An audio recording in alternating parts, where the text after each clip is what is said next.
In a world where nuclear war has begun, vampires fought back in super real 3D. The difference between mastering something and dabbling with something. There's a big difference in doing that, and it's not just how good you get. It's what you get out of it that you can apply to the rest of your life. I am not a master of anything, and I think that's the most important thing to understand, is that I don't think anybody's a master of anything. There you go. And the reason I don't think that is if you reach the point that you think that you've truly mastered something, then I think you ran out of creative juices. I think that you've kind of reached a point where it's just not doing anything for you anymore, because you should always keep elevating yourself and always still explore more. And if you've reached the end point with a certain thing, then you should probably explore something else too. And then when you come back to that thing, you've got this whole other perspective on it, because everything connects. And that's what's so interesting about really going so far down the rabbit hole with one thing, right? And then you do that with another thing, and then you do that with another thing. If you do that a couple of times, 2 or 3 times, you're going to start seeing a pattern begin to emerge.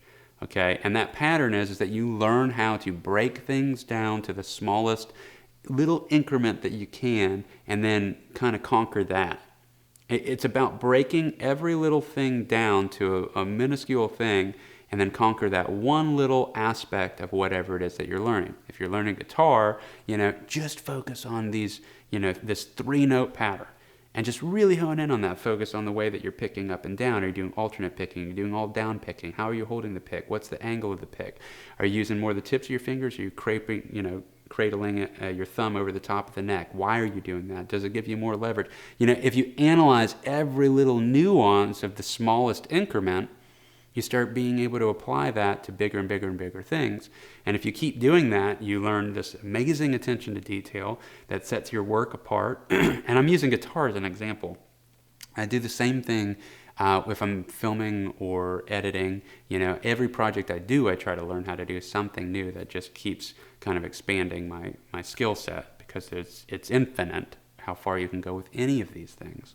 So if you only dabble, though, it's okay to dabble. It's absolutely 100% okay to dabble with stuff, but it is really good to pick out something and go like all the way with it. Whatever it is, just go so deep into it that people would consider that you're the knowledge base for that thing. Get that experience. Spend a few years doing it. Enjoy it. Break down the nuances of it. And then know that anything that you try to learn how to do outside of that, it's going to be the same process. It's just about breaking it down to the smallest, simplest thing, and then just hone in on every nuance of that, and then go to another thing, and then they start becoming one thing, and then it starts becoming this whole thing, and then before you know it, over the course of time, you've developed not just the ability to do that thing, but this ability to approach things that you're interested in and go super far with them. So good luck with that, my friends. Movie Voice.